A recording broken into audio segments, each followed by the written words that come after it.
अस्सलाम जी, आपका होस्ट शहीद अफजल जद आपकी खिदमत है। हमारा यूट्यूब और फेसबुक चैनल ये है पाकिस्तान दिख रहा है। लाखों करोड़ों दुरूद सलाम हज़रत मोहम्मद मुस्तफ़ा सल्लल्लाहु अलैहि वसल्लम और आले मोहम्मद पर।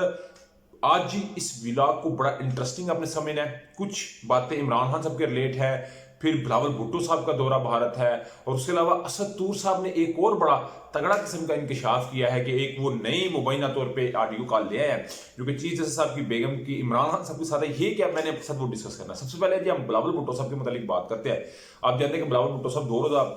दौरे पे गए और जाके इसमें ना बड़ी कुछ ऐसी बातें हैं जो शायद आप मीडिया पे भी नहीं सुन सके, वो भी मैंने आपके साथ डिस्कस करनी है। बिलावल भुट्टो साहब पहुंचे और जयशंकर जो उनके वजीर खारजा है, और मुझे एक चीज़ की खुशी हुई कि पाकिस्तान के बड़े क्वाइट यंग जो है वो वजीर खारजा गए, फॉरेन मिनिस्टर गए। मैं यहाँ पे ये बताना चाहूँगा हमारे इख्तलाफात आपस में सियासी तौर पे कुछ भी हो सकते हैं, कोई भी मामला हो सकता है, किसी भी पार्टी से एफिलिएशन हो सकती है, मगर जब पाकिस्तान की सालमियत की बात है तो फिर मेरा ख्याल है हर बंदा डट कर खड़ा हो जाता है। मगर बिलावल भुट्टो साहब के साथ उन्होंने हाथ मिलाना चाहा, ये भी इस वक्त बड़ी बात चल रही है। उसके बाद बिलावल भुट्टो साहब ने कश्मीर का मामला जो है उसको उठाया, और अल्हम्दुलिल्लाह मुझे इसकी खुशी हो रही होगी कि जो कश्मीरी हैं उनकी रात बड़ी 2 दिन से अच्छी गुजरती होगी, दिन भी कि जी हमारे लिए अभी भी जो है वो बात बुलंद की जा रही है, क्योंकि किसी वक्त में हौसला उनके बिल्कुल टूट भी जाते हैं कि शायद हमारा मुकद्दर यही है, मगर एक दिन उनका भी सूरज तलू होगा, जो आज़ादी का सूरज होगा, और इंशाल्लाह ताला होगा। तो बिलावल भुट्टो साहब ने उधर भी मौक़िफ़ बयान किया, मगर जैसे ही बिलावल भुट्टो साहब वहां से निकलते हैं और निकलने के बाद जो उनके लिए एक कमेंट दिया जाता है, और ये जयशंकर जो कि भारतीय एक वजीर खारजा है, वो ये कहते हैं जी कि मैंने अभी पाकिस्तान के जो वजीर खारजा वो फ्लाइट उनकी उड़ान की होगी पाकिस्तान के लिए, भी वो पाकिस्तान पहुंचे भी नहीं होगी, तो पीछे से उन्होंने ये बात कह दी कि जी हमने तो इसलिए सिर्फ उनके साथ डील किया है, इस तरह मिले हैं भारतीय वजीर खारजा, पाकिस्तानी वजीर खारजा बिलावल भुट्टो साहब के साथ कह रहे हैं कि ये एक दहशतगर्दी की सनद को फरोग देने वाले मुल्क का जो तर्जुमान है, मैंने सिर्फ उसके साथ डिस्कशन किया। तो ये बहुत बड़ा जो है वो एक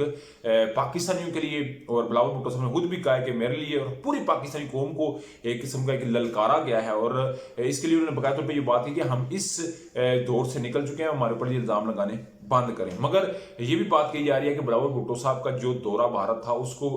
बार बार ये कहा जा रहा था कि नहीं करना चाहिए, नहीं करना चाहिए। और जिस तरह उनकी आपने देखा है बिलावल साहब को पिक्चर बनाते जो मैंने नोट किया, थोड़ा सा मुस्कुरा भी थे, वो बिल्कुल ऐसे सीरियस खड़े थे, डट के खड़े थे, और मेरा भी यहाँ पे मानना ये था कि बिलावल भुट्टो साहब को भी ऐसे ही खड़ा होना चाहिए था। और जो पाकिस्तान की सालमियत, पाकिस्तान की खुद मुख्तारी और पाकिस्तान में अमन की बात, ये पाकिस्तानी की बात है, तो फिर हम एक हैं, फिर हम एक परचम के साए तले हम एक हैं, ठीक है। उस पर फिर कोई किसी किस्म का कंप्रोमाइज नहीं हो सकता। बिलावल भुट्टो साहब ने भी आके उस पर बातें कही कि जी मैंने मुसाफा क्यों नहीं किया, क्या मामला नहीं किया, और मैं जी अभी इधर से जाके सीधा अफगानिस्तान और चीन के जो है वो वज़ीर खारजा मेरे साथ मुलाकात कर रहे हैं, ठीक है, मुलाकात करने जा रहे हैं, करनी चाहिए, मगर इस तरह के बयान के ऊपर इनको ठीक ठाक किस्म का एक रद्द-ए-अमल देना चाहिए। इस वक्त सोशल मीडिया के ऊपर ट्रोलिंग चल रही है कि जी इज्जत अफसाई हुई है, जिस तरह की भारतीय मीडिया और भारतीय जो कौम है उन्होंने वावेला डाला हुआ है, मगर पाकिस्तानियों ने भी इसका ठीक तरीके से जो है वो जवाब दिया जिस हद तक बनता था, और देना भी चाहिए, मेरा ख्याल है देना भी चाहिए। मगर आगे से हमें देखना पड़ेगा कि हमें इस तल्लुकात को किस तरह से जो है वो अमन की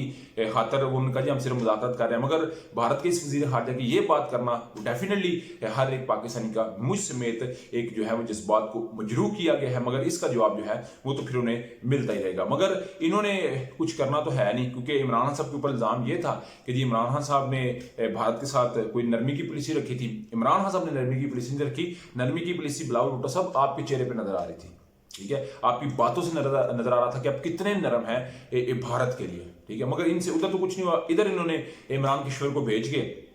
जो है वो GIT 5 रुकनी टीम तश्कील दिलवाई, और फिर उन्होंने 50 SSP साहब ने इमरान खान साहब से क्वेश्चन किए, मिट्टी के नमूने इकट्ठे किए, मिट्टी के नमूनों में तो कुछ नहीं मिला, मगर वो थी पिक्चरें ली, उसके फ्रांसिकली ली, 50 के करीब जो है इमरान खान साहब से सवाल किए गए, और कहा जी कि जो पेट्रोल बम है वो आपने फेंके। इमरान खान साहब ने कहा जी हमने तो नहीं फेंकवाए, और ना ये तैयार था, मे भी उस वक्त जो पेट्रोल बम फेंके गए थे वो इमरान खान साहब को उनके ऊपर FIR कराने के लिए, उनके कारकुनों को जलील कराने के लिए एक बात हो सकती है खुद से भी, क्योंकि वो नजर ही नहीं आ रहे ना, क्लियर नजर ही नहीं आ रहे पिक्चरें, तो डेफिनेटली ये इमरान साहब से उन्होंने क्वेश्चन किए हैं और वो कहते हैं जी मैंने 10 मुकदमात हैं, 3 में हो चुका हुआ है और 7 जो मुकदमात हैं उसमें बकायदा तौर पे अभी इमरान साहब से इन्वेस्टिगेट हो रहा है। कोई नहीं, इमरान साहब हाजिर है। उन्होंने कल भी जो है पुलिस को अलो किया कि आए और आके जो है वो इस ज्वाइंट इन्वेस्टिगेशन का हिस्सा मैं बनूंगा और आप मेरी आके तहकीक करें। उधर जी असद तूर साहब जो है उन्होंने रात के एक मैं उनका विलाग सुन रहा था, उन्होंने अपने विलाग के अंदर ये इंकशाफ किया कि जी जो चीफ साहब की बेगम है उनकी और इमरान साहब की एक ऑडियो आ रही है। मेरी बात सुने, मैंने कहा था ईद के बाद इसमें तेजी आएगी। ईद के बाद आप देख रहे हैं ऑडियो का एक सिलसिला, कभी सास और अभी बेगम की आने वाली है। ये मुबैना तौर पे असद तूर साहब ने कह दिया, इसका मतलब है वो पता है 2 पिक्चरें लगती हैं, फिर वो पीछे बैकग्राउंड आता है, फिर वो चलता है, यानी कि वीडियो तैयार करने वाले जिनको तैयार कर देते हैं और जो ये देते आगे मार्केट में फेंकते हैं। मेरा ख्याल है ख्याल करना चाहिए किसी की माँ बहन बेटी बच्ची का ख्याल करना चाहिए कि एक ही साथ में आपने खड़े कर दिया है महमूद और याद, ना कोई बंदा रहा ना कोई बंदा नवाज। मगर ये इसके ऊपर आपको मेरा एक रिक्वेस्ट है, हम्बल रिक्वेस्ट है, इस पर आपको सोचना चाहिए। तो असद तूर साहब ने कह दिया, उसका मतलब असद तूर साहब कोई इतने आम शख्सियत नहीं है, वो इसका मतलब मार्केट में आने जा रही है। जैसा कहा था उन्होंने बकायदा तौर के ऊपर साकब निसार साहब ने कि मेरी व्हाट्सएप हैक हो चुकी है तो मामला आएंगे, तो इसी तरह मामला आने वाले हैं। मगर अगर मैं इसके ऊपर बताऊं तो डेफिनेटली इमरान साहब का 10 मई को फर्द जुर्म भी आयद हो रही है, इमरान खान के लिए इन्वेस्टिगेशन टीम भी पहुंच चुकी हुई है, इमरान खान के लिए ऑडियो भी आ रही है, यानी कि पूरी कोशिश है कि इमरान साहब को नाहल भी करवाना है, इमरान साहब को गिरफ्तार भी करवाना है और सारी जिंदगी इक़्तिदार में भी नहीं आने देना, ये भी इनकी जो प्लानिंग है। मगर अल्लाह ताला नीतों के अमाल से ही इंसान को जो है वो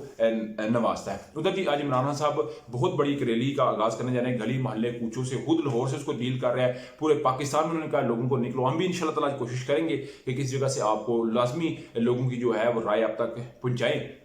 मगर इसके ऊपर इमरान साहब आज जैसी कोई अपडेट करेंगे मैंने अब तक लाजमी शेयर करना। मगर अभी तक ब्लॉग था, अभी तक अपडेट थी, ब्लॉग वीडियो पसंद है तो चैनल को लाइक सब्सक्राइब अपने दोस्तों से शेयर कर लीजिए। नेक्स्ट वीडियो तक के लिए होस्ट हो जाती है। अल्लाह आपका हमेशा